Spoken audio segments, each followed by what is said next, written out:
السلام علیکم ورحمۃ اللہ وبرکاتہ۔ بسم اللہ الرحمن الرحیم والصلاة والسلام علی رسولہ الکریم وعلی آلہ واصحابہ اجمعین، اما بعد۔ میرے محترم بھائیوں اور بہنوں، رمضان المبارک کا رحمتوں والا برکتوں والا مہینہ چل رہا ہے۔ اللہ تعالیٰ اپنی رحمتوں سے ہمیں نوازے اور ان اعمال سے ہماری حفاظت فرمائے جس سے رحمتیں اٹھ جاتی ہیں۔ ابھی ایک حدیث میرے ذہن میں آئی جب میں ریکارڈنگ کے لیے آ رہا تھا، میں نے چاہا آپ سے بھی شیئر کروں۔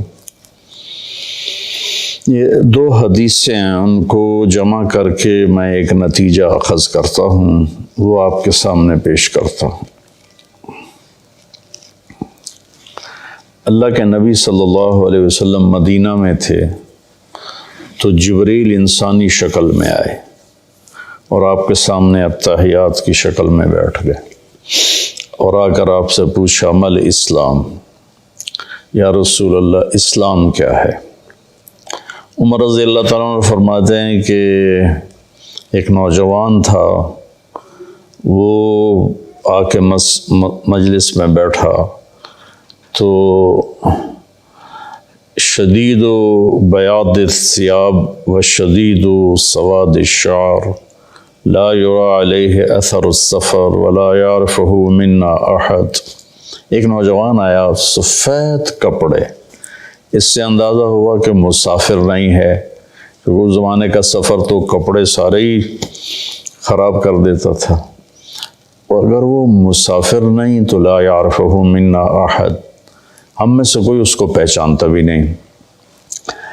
اور آ کر وہ آپ کے سامنے اتحیات کی شکل میں بیٹھا اور اپنے ہاتھ یہاں رکھ لیے، اور اگر آپ سے کہتا مل اسلام، یا رسول اللہ اسلام کیا ہے، تو آپ نے فرمایا شہادت لا الہ الا اللہ محمد رسول اللہ و اقام الصلاۃ و ایتاء الزکاۃ و صوم رمضان وحج البیت من استطاع الیہ سبیلا۔ کا اسلام یہ ہے کہ کلمہ شہادت کی گواہی دینا، لا الہ الا اللہ محمد رسول اللہ، میں گواہی دیتا ہوں اللہ کے سوا کوئی عبادت کے قابل نہیں، اور محمد صلی اللہ علیہ وسلم اللہ کے رسول ہیں، اور 5 وقت نماز پڑھنا اور زکوٰۃ ادا کرنا جو مالدار لوگ ہیں، اور رمضان شریف کے روزے رکھنا، اور جس کے پاس ہمت ہو پیسہ ہو تو وہ اس پر حج بھی فرض ہے۔ یہ 5 باتیں آپ نے بتائیں تو وہ کہنے لگا صدقتا، سچ کہا آپ نے۔ تو عمر رضی اللہ عنہ فرماتے ہیں کہ ہمیں بڑی حیرت ہوئی، یسألو یصدقہ، کہ سائل بن کے سوال بھی کرتا ہے اور پھر آگے یہ بھی کہتا ہے آپ نے ٹھیک کہا۔ پھر اس نے پوچھا مل ایمان، یا رسول اللہ ایمان کیا ہے؟ تو آپ نے فرمایا ان تؤمن باللہ وملائکتہ وکتبہ ورسلہ وبالبعث بعد الموت۔ ایمان یہ ہے کہ تو اللہ پر ایمان لائے، اس کے فرشتوں پر، اس کی کتابوں پر، اس کے رسولوں پر، اور موت کے بعد اٹھائے جانے پر، کہ موت کے بعد ایک زندگی ہے جس میں فیصلہ ہوگا اچھے اور برے کا۔ کہنا صدقتا، آپ سچ کہتے ہیں یا رسول اللہ۔ حدیث تو آگے بھی چلتی ہے، تو خیر وہ بھی بتا دیتا ہوں، بڑی اہم ہے۔ متی تقوم الساعہ، یا رسول اللہ قیامت کب آئے گی؟ تو آپ نے فرمایا مل مسئول عنہا بعلم من السائل، میرے دوست یہ دنیا میں کسی کو نہیں پتہ سوائے اللہ کے کہ قیامت کب آئے گی۔ تو کہنے لگا اخبرنی عن اماراتها، مجھے اس کی نشانیاں بتائیں۔ تو آپ نے ارشاد فرمایا کہ ان تری الحفاة الرعاة العالة رعاء الشاء يتطاولون في البنيان وان تلد الامة ربتها۔ تو آپ نے 2 نشانیاں بتائیں۔ فرمایا جب تو دیکھے عرب کے بدو ننگے پیر چلنے والے اور بکریاں چرانے والے بڑی بڑی بلڈنگوں کے مالک بن جائیں اور ایک دوسرے کے ساتھ مقابلہ کریں، میری بلڈنگ کی منزلیں زیادہ ہیں، اس کی کم ہیں، اس کی کم ہیں، میری زیادہ ہیں، ایک یہ بتائی۔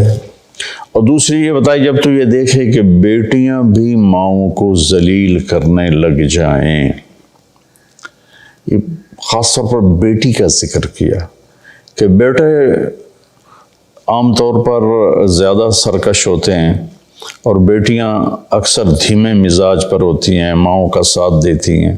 تو آپ نے فرمایا خاص طور پر جب بیٹیاں بھی ماؤں کو ذلیل کریں۔ جب بھی میں حدیث بیان کرتا ہوں تو مجھے ایک واقعہ یاد آ جاتا ہے۔ ایک بیٹی اپنی ماں سے کہہ رہی تھی بھونک نہیں، بھونکو مت، بھونک نہیں، وہ ہماری زبان میں تھی، بھونک نہیں۔ اور اس کی ماں کچھ بھی نہیں کہہ رہی تھی، صرف اس کے خاموش آنسو ایسے بالکل لڑیوں کی طرح بہہ رہے تھے، ایسے ایسے ایسے ایسے ایسے۔ تو آپ نے فرمایا جب ماؤں کی بیٹیاں بھی عزت نہیں کریں گی اور ان کو ذلیل کریں گی تو بس پھر سمجھو کہ قیامت قریب ہے۔ اس کے بعد وہ اٹھے اور چلے گئے۔ پھر آپ نے حضرت عمر سے فرمایا بعد میں کہ جانتے ہو یہ کون تھا؟ کہا جی نہیں۔ کہا یہ جبریل تھے جو تمہیں دین سکھانے کے لیے آئے تھے، سوال کی شکل میں۔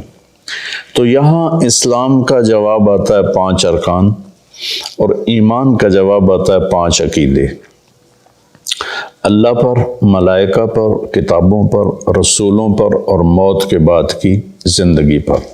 یہ 5 ہی اور 5 ہو، یہ ایمان،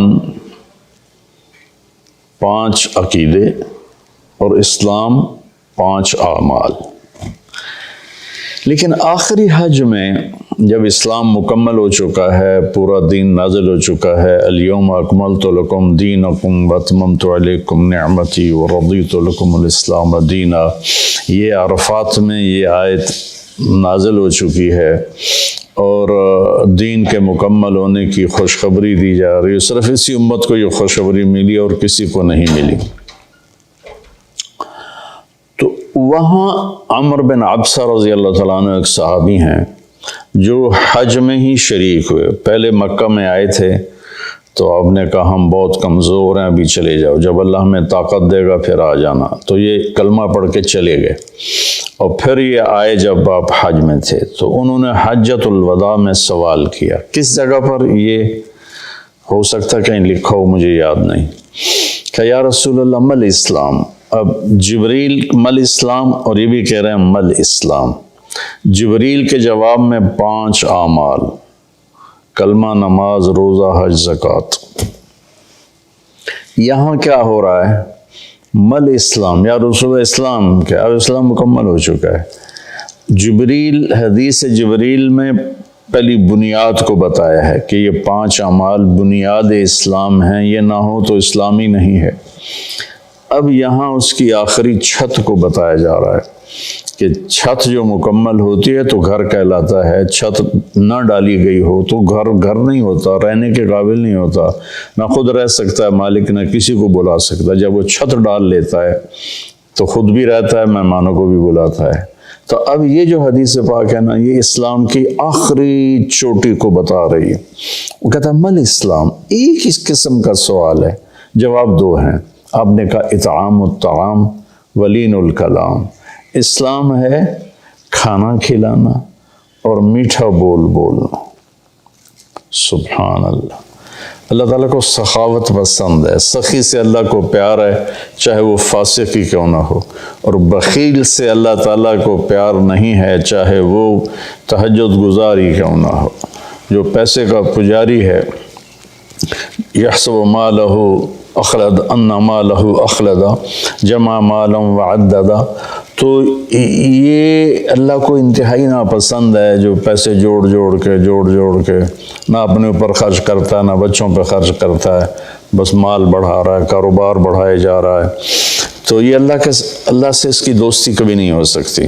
تو اطعام الطعام، کھانا کھلانا، ولین الکلام، اور نرم بول بولنا، نرمی والا بول بولنا، نرمی والا بول بولنا، نرمی والی گفتگو کرنا، یہ اسلام کی انتہا ہے۔ تو کھانا تو بہت لوگ کھلاتے ہیں، لیکن زبان کا بول نرم ہو، میٹھا ہو، یہ امت سے نکل گیا ہے، کم از کم بر صغیر سے تو نکل گیا ہے، باقی دنیا بھی پھرا ہوں، دست و گریباں ہیں اور پیچھے زبان کا بول ہے، رشتے ٹوٹ رہے ہیں، محبتیں ختم ہو رہی ہیں اور خاندان بکھر رہے ہیں، اس کے پیچھے کہیں کہیں جائیداد کے جھگڑے بھی ہیں، لیکن زیادہ جس چیز نے آگ لگائی ہے وہ ہے یہ زبان کا بول۔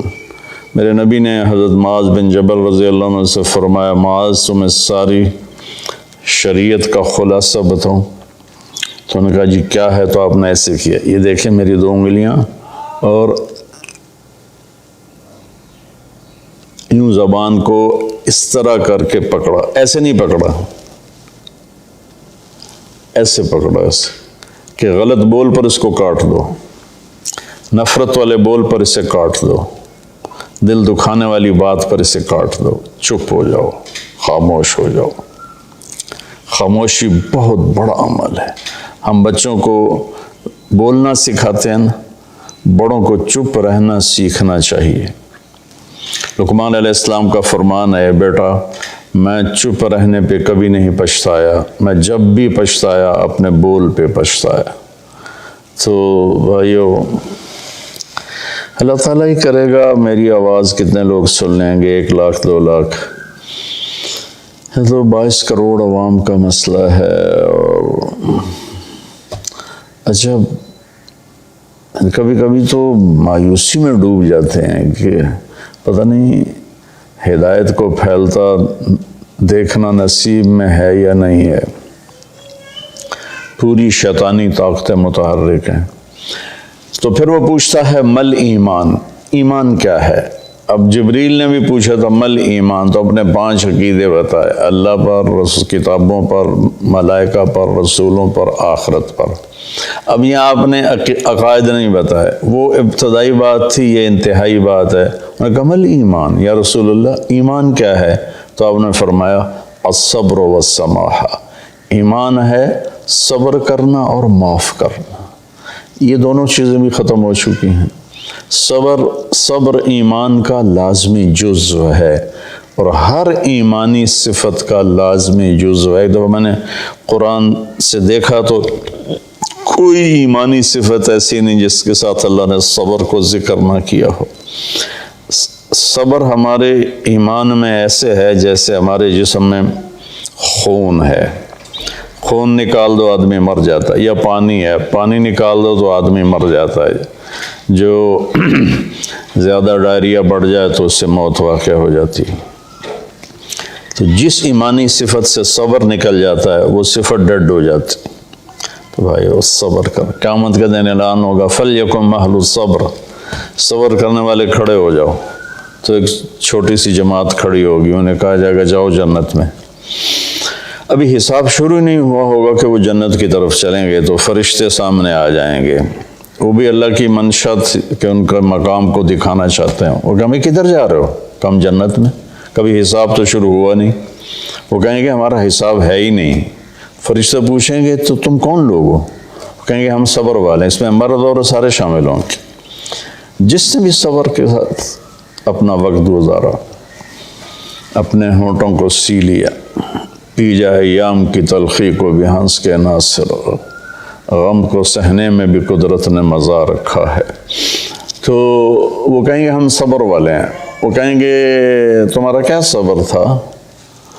تو کہنے لگے ہم اللہ کے فرمان پر جمے اور صبر کے ساتھ جمے، اپنے نفس کو بے قابو نہیں ہونے دیا، ہم اللہ کی نافرمانی سے بچے اور صبر کے ساتھ ڈٹے رہے، اپنے نفس کو بے لگام نہیں ہونے دیا۔ وَصَبَّرْنَا عَلَى الْبَلَاءِ، اور اللہ کی طرف سے کوئی آزمائش آئی تو ہم نے اس پہ شکر ہی کیا، صبر ہی کیا۔ وہ کہیں گے انطلقوا فنعم اجر العاملین، آپ چلیے تشریف لے چلیے، آپ VIP لوگ ہیں، آپ کا کوئی حساب نہیں ہے۔ تو اب وہ پوچھ رہا ہے اسی سوال کو، مل ایمان، ایمان کیا ہے؟ تو آپ فرما رہے ہیں صبر کرنا اور معاف کرنا۔ معاف کرنا بھی ہمارے معاشرے میں کوئی نہیں، ہمارے ماحول میں کوئی نہیں، دشمنیاں چلی آ رہی ہیں، خاندان مٹ گئے، دونوں طرف فریقین قتل ہو، نسلیں مٹ گئیں، لیکن جھکنے کے لیے کوئی بھی تیار نہ ہوا۔ میرے نبی نے مکہ میں فاتحانہ داخلہ کیا، 10,000 کے لشکر کے ساتھ مکہ میں داخل ہوئے۔ آج موقع تھا کہ سب کے لیے پھانسیاں تیار ہوتیں، ایک ایک کر کے سب کو پھانسیوں پہ لٹکایا جاتا، اور آپ نے بیت اللہ کے دروازے کی چوکھٹ کو پکڑ کے یوں کھڑے ہو کر فرما انا صانع بکم، آج تم میرے تابع ہو، میں تمہارے ساتھ کیا سلوک کروں گا۔ تو سہیل بن عامر رضی اللہ تعالیٰ عنہ ابھی ایمان نہیں لائے تھے، اس موقع پہ ایمان لائے، کہنے لگے کریم ابن کریم، آپ بڑے کریم ہستی ہیں، کریم کی اولاد ہیں، یعنی آپ بڑے عالی اخلاق والے ہیں، عالی اخلاق والے کی اولاد ہیں، ہمیں خیر کی ہی توقع ہے۔ تو آپ نے فرمایا انتم الطلقاء اذهبوا انتم الطلقاء لا تثریب علیکم اليوم۔ میں وہ کہتا ہوں جو میرے بھائی یوسف نے اپنے بھائیوں سے کہا تھا، یوسف علیہ السلام نے، کہ جاؤ تم آزاد ہو، تم پر کسی قسم کا کوئی ایلیگیشن نہیں ہے۔ سبحان اللہ۔ 21 سال جنہوں نے آخر حد تک آپ کے دکھ پہنچانے کے سارے جتن کر لیے، وہ ان کو کہہ رہے ہیں لا تثریب علیکم اليوم، تمہارے ذمے تو کوئی جرم ہی نہیں بنتا، تمہیں سزا کیا دوں، جاؤ تمہیں معاف کیا۔ عثمان بن طلحہ رضی اللہ تعالیٰ عنہ کے پاس بیت اللہ کی چابی تھی، خاندانی طور پر آج بھی اسی خاندان میں چلی آ رہی۔ تو جب آپ مکے میں تھے تو آپ نے ایک دن عثمان بن طلحہ سے کہا میرے بھائی یہ ذرا بیت اللہ کا دروازہ تو کھول دے، میں اندر جانا چاہتا ہوں۔ اس نے اتنی بری طرح آپ کو ڈانٹا اور اتنی بری طرح آپ سے پیش آیا، لیکن آپ کے ماتھے پر ذرا بل نہیں پڑا۔ آپ نے کہا اچھا چلو، وہ کیا دن ہوگا جس دن یہ چابی میرے ہاتھ میں ہوگی، میں جسے چاہوں گا دوں گا۔ وہ کہنے لگا وہ دن قریش کبھی نہیں دیکھیں گے۔ جب مکہ فتح ہوا تو آپ نے عثمان بن طلحہ کہنے لگے آج میں تو قتل کر دیا جاؤں گا، تو وہ چھپ گئے۔ تو آپ نے حضرت علی رضی اللہ تعالیٰ عنہ علیہ السلام کو فرمایا کہ جاؤ اور عثمان کو پکڑ کے لاؤ۔ تو ان کو ڈھونڈتے ایک جگہ مکہ چھوٹا سا تھا، ایک جگہ چھپے ہوئے تھے، وہاں سے ان کو پکڑا، ان کے ہاتھ مروڑ کے چابی ان سے چھینی، اور چابی اور ان لے کر حاضر ہو گئے اور چابی آپ کو پیش کی۔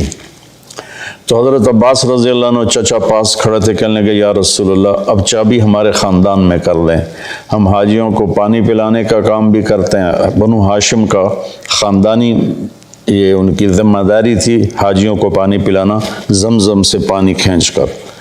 تو انہوں نے عرض کی یا رسول اللہ یہ بھی ہمیں دے دیں، چابی بھی ہمیں دے دیں تاکہ یہ دو قسم کی نعمتیں ہمیں حاصل ہو جائیں، بیت اللہ کی برکتیں۔ آپ نے حضرت عباس کو کوئی جواب نہیں دیا، آپ نے چابی ایسے پکڑ کا عثمان یوں کھڑے ہوئے تھے، ایسے ان کا سر اوپر نہیں اٹھ رہا تھا، کہا عثمان، تو نے شرمندگی کی سا یوں سر اٹھایا، کہا یہ کیا ہے؟ وہ خاموش رہے، کہا دیکھ یہ وہ چابی ہے جو میں نے کہا تھا، وہ کیا دن ہوگا جب یہ میرے ہاتھ میں ہوگی، اور یہ لو میں تیرے ہاتھ میں پکڑا رہا ہوں، قیامت تک یہ چابی تیری نسل میں رہے گی، کبھی تجھ سے کوئی لے نہیں سکے گا۔ سبحان اللہ۔ اب اس کا سلوک دیکھیں اور اللہ کے محبوب کا سلوک دیکھیں، کتنا تضاد ہے، کتنا فرق ہے۔ تو عثمان رضی اللہ عنہ کی اولاد نہیں تھی، تو چابی ان کے بھائی شیبہ بن طلحہ کی طرف منتقل ہوئی، اور وہ چابی آج تک چلی آ رہی ہے شیبہ بن طلحہ رضی اللہ عنہ کی نسل میں۔ کچھ سال پہلے اس کے متولی تشریف لائے تھے، ایک نکاح میں نے پڑھایا تھا تو اس میں وہ شریک تھے، تو میں نے آدھا بیان عربی میں کیا، آدھا اردو میں کیا، اسی کا ترجمہ اردو میں یا اردو والے کا ترجمہ عربی میں کر کے بہت خوش ہوئے تھے، وہ بہت دعا دی تھی انہوں نے۔ تو آپ نے وہ چابی ان کے حوالے کی۔ تو ہمارے ماحول میں معاف کرنا بھی نہیں رہا، تو ایمان کی، اسلام کی صفات کھانا کھلانا، میٹھا بولنا، اس کو بھی ترس گئے ہیں۔ اور ایمان کی صفات، صبر کرنا اور معاف کرنا، اس کو بھی ہم ترس کے رہ گئے۔ اس کے بعد اس نے پوچھا ای الاسلام افضل، سب سے اعلیٰ درجے کا اسلام کیا ہے؟ آپ نے جواب دیا تھا کہ ای الایمان افضل، اس کا بھی آپ نے جواب دیا کہ انہوں نے پہلے پوچھا اسلام کیا ہے، پھر پوچھا ایمان کیا ہے، پھر پوچھا سب سے بہترین اسلام کیا ہے، تو آپ نے فرمایا من سلم المسلمون من لسانہ و یدہ، جو کسی مسلمان کو ہاتھ اور زبان سے تکلیف نہ پہنچائے، یہ سب سے بڑے ایمان والا ہے، سب سے بڑے اسلام والا ہے۔ پھر اس نے پوچھا سب سے بڑا ایمان کیا ہے؟ تو آپ نے کہا اچھے اخلاق، حسن الاخلاق۔ ان دو پر انشاءاللہ کل گفتگو کریں گے۔ آج میں نے پہلی دو صفتیں اسلام ایمان، اب آگے آئے گا اسلام کا سب سے اعلیٰ درجہ کیا ہے اور ایمان کا سب سے اعلیٰ درجہ کیا ہے۔ السلام علیکم۔ غریب کا سال بھر کا روزہ، مل کر افطار کروائیں۔ اس رمضان مولانا طارق جمیل فاؤنڈیشن لا رہی ہے تقسیم رحمت رمضان راشن پروگرام۔ تقریباً 3000 مستحقین کے گھر راشن پہنچانے میں ہمارا ساتھ دیں۔ صرف 4200 روپے میں آپ بھی کسی کی مسکراہٹ کا سبب بن سکتے ہیں، تو جلدی کیجیے۔ مولانا طارق جمیل فاؤنڈیشن، اکاؤنٹ نمبر 127101044100786، میزان بینک، تلمبا برانچ۔